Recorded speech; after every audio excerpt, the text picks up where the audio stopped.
Olá, o Vitrine Pan da semana está no ar e hoje o nosso bate-papo é com ele que foi prefeito de Lages, deputado estadual, federal, senador, governador de Santa Catarina, eleito e reeleito no primeiro turno. Raimundo Colombo, bem-vindo a Joaçaba. Prazer, muito obrigado por estar aqui, um prazer estar com você, com todos, né? E parabéns pelo trabalho profissional que vocês fazem. A gente acompanha, aqui de Lages é pertinho e a gente sempre está se informando com vocês aqui. E eu gosto muito dessa linha que vocês têm. Colombo, você dedicou aí praticamente 4 décadas da tua vida à vida pública. Passou por diversos cargos, como eu coloquei, e nas eleições de 2026 tem o nome à disposição ao catarinense mais uma vez. Da onde que veio essa nova disposição? Ninguém acreditava que eu ia ser candidato, nem eu. Eu já tinha tomado uma decisão muito clara. Olha, eu já dei minha contribuição. Eu acho que o melhor é a gente escolher um nome novo. A gente vai ajudar, vai trabalhar, vai se esforçar. Mas agora vamos virar um cabo eleitoral, como sempre fizeram comigo. Mas a verdade é que está muito difícil de você convencer as pessoas a entrarem na vida pública, a disputar cargo eletivo. Nós fizemos uma lista de 15 pessoas que a gente via neles potencial e que, se apoiados, iriam disputar a eleição. E procuramos, formamos uma comissão e a gente foi procurar cada um deles. Nenhum aceitou, né? É um momento político, é um momento de desgaste, tem incompreensão, mas também tem erros nossos da classe política. Então, chegou na hora, a nossa região não tem nenhum deputado hoje, né? E para você eleger um deputado federal precisa passar de 100 mil votos. Então é muito difícil é uma eleição muito É um disputada, número muito muito expressivo. expressivo. Porque nós, na verdade, temos direito a 20, né? A gente está só com 16. Isso é um erro, a Constituição é clara e está na Justiça para chamar os outros 4, nos dar as outras 4 vagas. Por isso que o número de eleitores necessários é muito alto. Então, eu tenho um bom relacionamento em Brasília, a gente conhece muita gente lá, eu continuei exercendo meu trabalho, eu sou conselheiro da Associação Comercial de São Paulo, nesse mundo político se dá muita informação, a gente se atualiza muito do que está acontecendo. Então, chegou uma hora que eu disse, olha, eu estou parecendo que estou achando que não é possível. Não, se tiver que ir, eu vou, ganhar ou perder faz parte do jogo, mas a covardia ela não pode acompanhar a gente, a coragem é um elemento fundamental da eleição. Então, para mim está sendo legal, eu gosto da política, eu gosto de disputar a eleição, de andar na rua, de conversar com as pessoas, está me fazendo bem, tem uma energia boa, vamos fazer a minha parte. Eu acho que provavelmente essa será a última eleição que eu vou disputar. Você sabe que quando estava terminando o governo, a minha mãe estava com quase 100 anos, ela era muito religiosa, então eu chegava para ela e dizia, mãe, reza aí para terminar bem, para terminar logo isso aqui, que não dá mais, estava muito difícil, foi complicado. E ela então dizia, deixe meu filho que eu vou rezar bastante. Uns 6 meses depois, estando no mandato, eu cheguei e disse, mãe, eu estou pensando, ela disse, rapaz, só um pouquinho. Você pediu para me rezar para Santo Antônio, durante 4 anos eu rezei e terminou. Agora não venha pedir para me rezar, ao contrário, que daí o santo não vai gostar, eu também não vou fazer isso, deu. Então, ela está no céu agora, mas certamente ela está dizendo, não adiantou nada, ele continua. Colombo, essa semana eu li um artigo seu e achei interessante a fala. Santa Catarina precisa de mais força em Brasília e menos radicalismo na política. Porque quem perde com o radicalismo não são os políticos, é a sociedade. Sim, é isso. Tenho convicção de que eu estou dizendo uma coisa com bastante fundamento. Briga política não constrói pontes, hospitais, escolas, creches, não traz desenvolvimento para nós. O debate contraditório das ideias, a discussão da mensagem, da força ideológica que nos move, das diferenças que nós temos, elas nos ensinam a nos construir, a crescer. Agora, essa raiva que impede, que agride, que fecha a porta, ela não traz resultados. Ela isola Santa Catarina. Nosso estado foi construído com imigrantes, né, com pessoas que vieram de fora. Meus avós vieram do Rio Grande do Sul, meus pais vieram do Rio Grande do Sul, e eles construíram uma história como todo mundo aqui em Santa Catarina. De repente, nós estamos achando que os imigrantes são bandidos, que não podem vir para cá, que nos trazem só preocupações. Não é justo isso. Isso já dá um desgaste para Santa Catarina.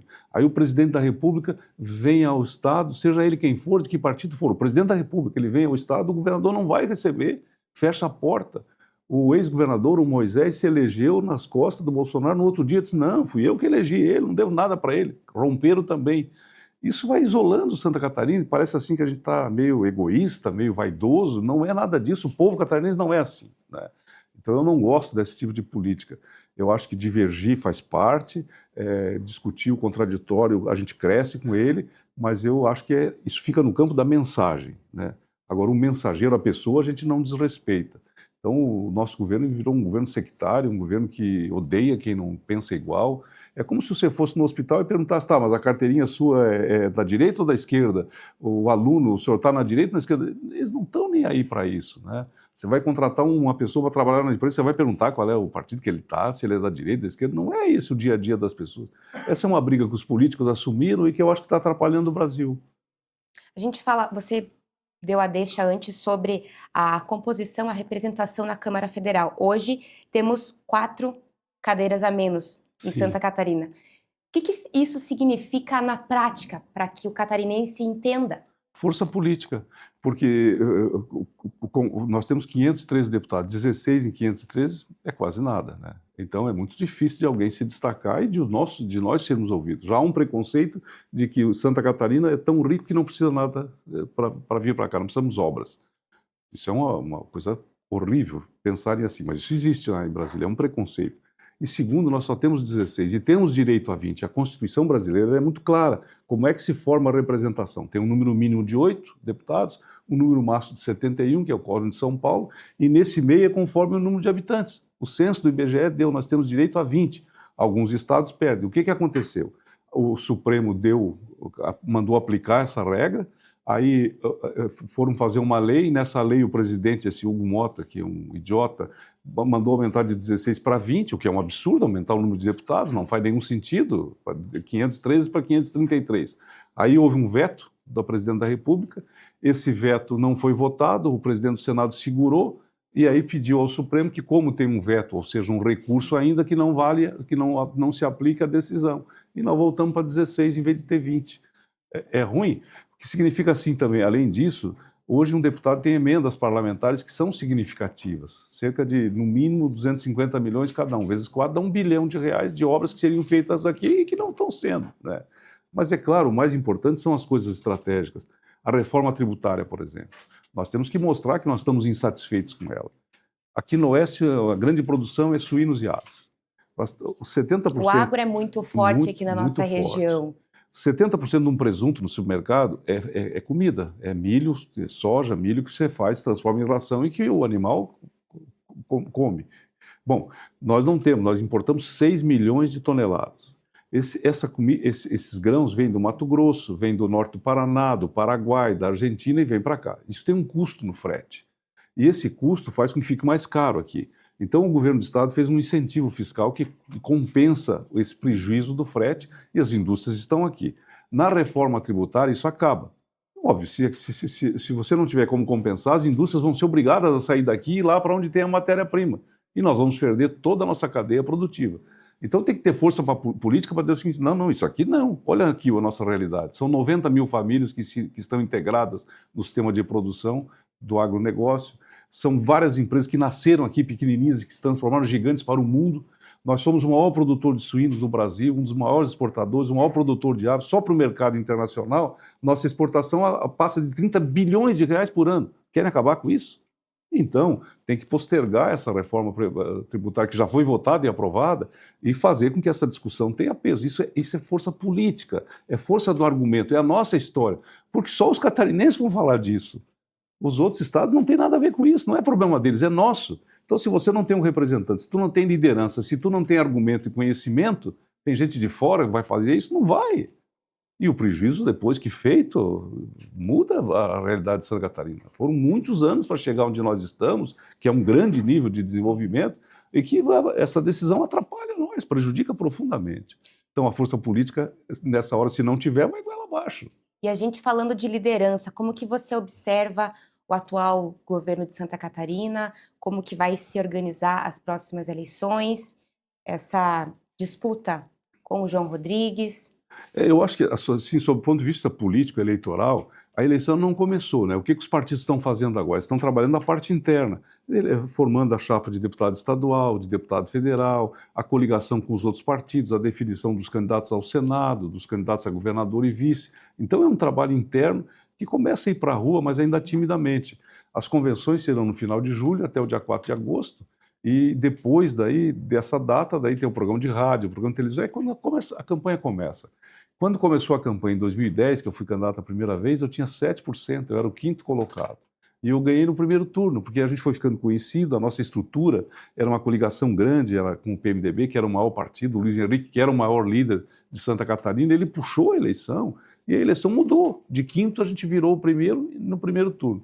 Então a eleição ainda está por vir, né? Há muita água para passar embaixo da ponte Tem ainda. muita mudança que vai acontecer. Eu acho assim que o governo do estado ele tem muita propaganda, né? É um discurso de que resolveu todos os problemas ad eterno, nunca mais ninguém vai ter problema em Santa Catarina. Isso não é verdade. Cabe à oposição mostrar o contraponto, né? E esse contraponto vai fazer as pessoas pensarem e escolher se vai confirmar a reeleição ou se vai escolher um nome novo. O meu candidato é o João Rodrigues, da nossa coligação, ex-prefeito de Chapecó, fez um bom trabalho, mas esse debate vai se abrir aí, todo mundo vai poder participar dele e escolher o seu candidato. E olhando assim de uma forma geral, hoje Santa Catarina, qual que é o principal setor que merece atenção? Eu acho que, como visão pública, é sempre a saúde, né? Não Que tem a como. saúde não pode Não esperar, tem a como, dor não né? Não espera. tem. E ela depende muito, ela depende muito do setor público, né? É ele quem oferece o serviço. Então, não tem como você ser um governante e não olhar para isso, né? Eu acho que a saúde chama a atenção. Tem que cuidar de alguns desafios futuros, a mudança demográfica, não é? Você veja, em 2050 nós teremos mais pessoas com 50 anos acima do que com 17 abaixo. Nós teremos muito menos alunos nas escolas do que temos hoje. E nós temos muito mais pessoas com 70, 80 anos precisando de atendimento de saúde preventiva, de internamento, de casa de lar dos idosos. É uma cultura que nós vamos ter que desenvolver. Eu sou daquele tempo que, meu Deus, internar meu pai numa casa de idosos, minha mãe, seria para mim a falência moral minha. Mas hoje nós estamos caminhando para esse As tipo de... famílias mudaram, a rotina mudou, Porque então talvez eles até encontrem uma condição de vida melhor lá do que na solidão, né? Então, essas coisas mudam a realidade presente. Mas um problema sério nosso continua sendo de infraestrutura. Eu coloquei, nós tínhamos, na época que eu assumi o governo, 3 milhões e 400 mil carros emplacados. Hoje tem 6 milhões e 400. Nas mesmas estradas, dobrou. Então veja o tamanho do desafio, duplicar estradas, fazer novas estradas, criar alternativas, né? A questão urbana dos prefeitos, né, nos municípios, é fila em tudo, né? Aqui em Joaçaba também tem, em Lages tem, onde eu moro, em Florianópolis é uma loucura, porque a população de Florianópolis em 15 anos cresceu 33%. Imagina o tamanho da diferença, né? E é só a gente ir lá, quem passa na 101 ali, Itapema, Balneário Camboriú, ali, que tem 400 prédios em construção, eu nunca vi nada igual, né? É muito rápido esse crescimento, é muito intenso, e isso traz desafios na segurança pública. Se você tinha 10 policiais, agora você tem que ter 20, porque também dobrou a população, né? Se você tinha 5 leitos de UTI, agora você tem que ter 10, porque essa é a demanda. Então, esse crescimento veio, a arrecadação de impostos aumentou muito. Eu vou te dar um número. Quando eu estava saindo do governo, nossa arrecadação era 2 bilhões. Nós até fizemos um evento para comemorar, alcançar essa meta. Hoje, o mês de março, foi 5.300. Então entrou mais dinheiro e as obras vieram nessa dimensão. Essa é a realidade que a gente tem que discutir. para a gente finalizar, teríamos a tarde toda para a gente bater um Obrigado. papo aqui, né? Nosso podcast do Colombo. Santa Catarina sempre foi um exemplo de trabalho, equilíbrio e capacidade de superar desafios. Temos confiança, no caso, o senhor, o seu partido, né, todo mundo, que podemos ajudar o Brasil a encontrar um caminho. Menos ódio, mais construção, menos disputa estéril, mais desenvolvimento, menos radicalismo e mais futuro. É pensar daqui para frente. É isso. Isso é o que eu coloquei naquele artigo e é o que eu penso. E muita gente confunde, ele está isentão. Não isentamos coisa nenhuma. Todas as brigas que você precisou participar, participamos, lutamos, defendemos com convicção, sem agredir ninguém, né? Mas com muita convicção. Quantas vitórias nós tivemos? A história de Santa Catarina foi uma história de harmonia. Vieram para cá os italianos, vieram os alemães, tinha os caboclos, tinha os portugueses, todo mundo se juntou, se uniu e fez esse estado maravilhoso. Eu não quero ver essa briga separando as pessoas, a briga dentro, dentro das famílias, no Natal. Eu conheço pessoas que não puderam mais se encontrar porque o cunhado ia lá e ia brigar por causa do Bolsonaro, e na outra família o outro cunhado ia brigar por causa do Lula. E o pessoal briga mesmo. Briga, não, esquentou o sangue, pare só um pouquinho, gente. A nossa vida continua, nós temos que construir, vamos escolher nosso candidato, vamos defender com convicção, vamos exigir as mudanças, vamos cobrar o resultado, mas vamos parar com esse ódio, ele não vai somar. Eu acho assim que tem um caminho aí do diálogo, da compreensão, né, da normalidade, daquela expectativa de visão de longo prazo. Quem ganhou vai governar e quem perdeu vai respeitar e vai fazer o contraponto. Ser oposição é tão nobre e tão necessário quanto ser governo. A democracia e as pessoas precisam dos dois lados. Um governa, o outro fiscaliza. Um diz que fez, o outro vai mostrar se fez ou não fez.